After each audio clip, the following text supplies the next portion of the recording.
네, 여러분. 전 오늘 여러분들에게 제 직장을 소개를 하려고 이렇게 카메라를 켰습니다. 자, 여러분들이 많이 궁금해 하셨을 텐데요. 호주의 그 정비소는 제가 지금 일하는 딜러십이나 아니면 프라이빗 워크숍, 이렇게 크게 두 가지로 나뉘는데요.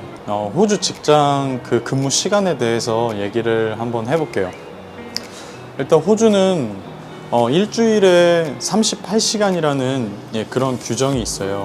저희는 항상 그 일주일 단위로 월요일부터 금요일까지 해서 7시간 정도를 일을 합니다, 하루에. 그렇게 무리는 없어요. 그래서 저 일을 시작하는 시간은 아침 8시부터 그리고 끝나는 시간은 오후 4시. 중간에 10시 정도의 티타임을 갖고요. 다시 돌아와서 12시 반까지 일을 또 하다가 또 그렇게 한 2시간 또 일하다가 12시 30분부터 이제 한 30분 내지 40분 정도 점심시간을 또 갖습니다. 그렇게 해서 이제 또 한 1시 15분, 1시 반부터 끝날 때까지 4시 반까지 이렇게 한 3시간 정도를 더 일을 하고 그렇게 하고 작업 마무리를 짓는 게 거의 보통의 호주의 풀타임 근무자들이 일하는 그런 패턴이에요. 그래서 그렇게 큰 무리는 아니에요. 한국에서 일할 때는 그냥 아침에 시작해서 점심시간 때까지 막 일을 하고 또 퇴근 시간은 또 한 6시 대중 없잖아요. 그렇게 일을 하는 거에 비해서는 호주의 이 직장 근무 환경은 저한테는 정말 메리트가 있는 것 같아요. 아침에 그렇게 8시에 와서 제가 오늘 잡이 뭐가 있는지에 대해서 일단 먼저 확인을 하죠. 잡을 이렇게 컨트롤링 하는 친구가 그 각자 메카닉마다 들어오는 잡을 분류를 해서 이렇게 미리 갖다 놓습니다. 그래서 이제 아침에 그렇게 잡을 이제 제가 받으면 점핑 하겠죠. 자, 일단 그러면 제가 이제 오늘 하루 일을 시작하면서 어떤 잡이 왔을지 한번 확인을 해 볼게요. 자, 오늘 제가 맡은 차는 미스파이어가 나가지고 정비소에 입고된 차량입니다. 실린더 1 미스파이어가 이렇게 나와 있고 한번 저 확인을 한번 해볼게요. 이제 미스파이어 모니터링 시스템인데요. 일단 한번 시동을 걸어 보면 정확하게 얼마나 뛰는지 이렇게 알 수 있습니다. 지금 시동이 걸린 상태인데 계속해서 실린더 넘버 1만 이렇게 나가는 거 보니까 제 생각에는 이건 아마 이그니션 코일이나 스파크 플러그 둘 중에 하나일 것 같아요. 그러면 이제 한번 차를 직접 까보겠습니다. 자, 지금 페트롤 V6 3.6 엔진 인데요. 일단 이 엔진 같은 경우에 실린더 넘버 1이 이 어퍼 인넷 매니폴드 아래에 있습니다. 그래서 일단 제가 작업을 해주기 전에 이 어퍼 인넷 매니폴드를 제거를 해줘야 돼요.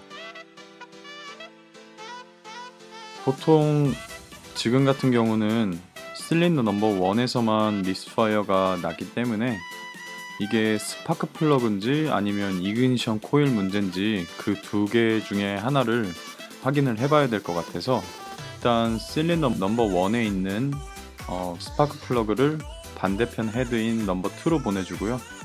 그리고 이그니션 코일은 또 다른 반대편인 넘버 4로 보내줄 겁니다. 만약에 지금 실린더 넘버 2가 돼버리면 스파크 플러그겠고요. 넘버 4로 가게 되면 이그니션 코일이라는 답을 얻게 됩니다. 자, 일단 이렇게 해서 다시 재조립을 해서 한번 확인을 해 보겠습니다. 자, 다시 차로 가가지고 제가 한번 스캔 툴을 이용해서 시동을 걸어보고 미스파이어가 어디로 움직였는지, 어디로 이동했는지 한번 보겠습니다. 일단 DTC를 하기 전에 다 지웠고요. 그래서 미스파이어 모니터링 시스템을 켜고 한번 시동을 걸어 보겠습니다. 자, 보시는 것과 같이 실린더 넘버 2로 이동을 했죠. 실린더 넘버 1은 이제 미스파이어가 나지 않고 2가 미스파이어가 난다는 것은 바로 스파크 플러그를 보냈으니까 그 스파크 플러그가 문제라는 걸 알 수 있습니다.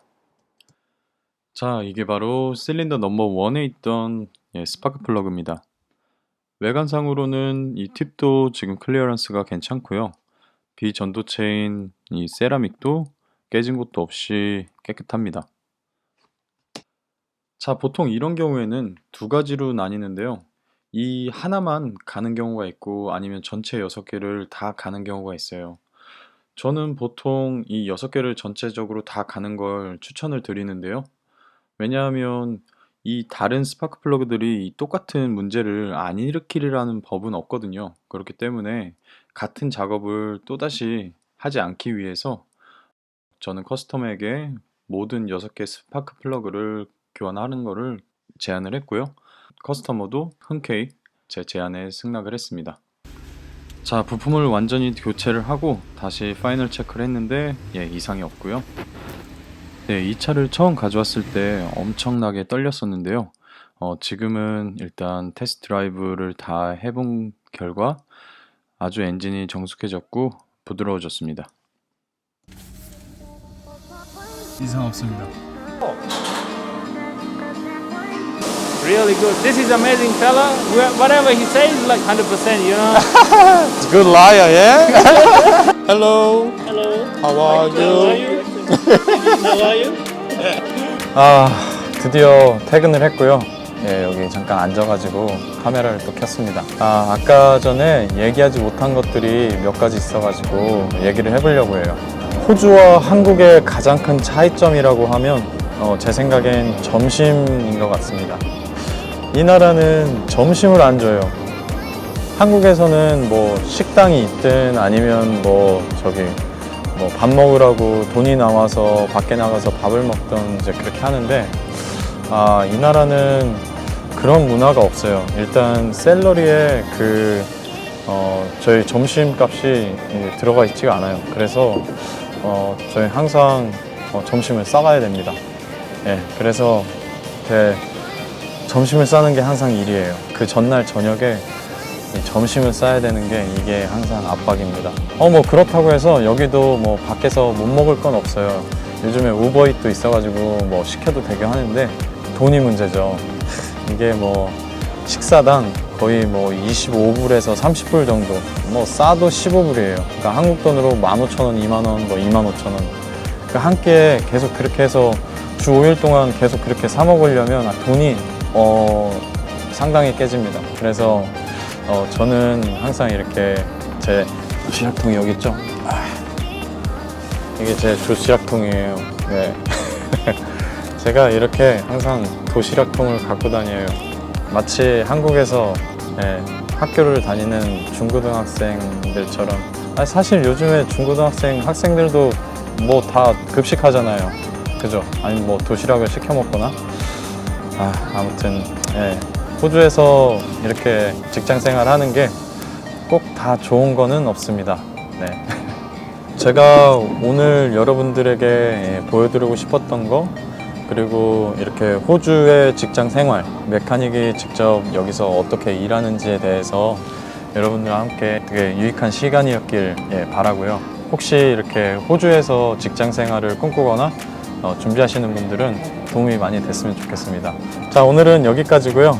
제 영상이 좋았다면 좋아요, 구독. 자, 여러분들, 그러면 제가 또 좋은 컨텐츠를 가지고 다음에 또 좋은 모습으로 뵙겠습니다. 여러분 다들 안녕.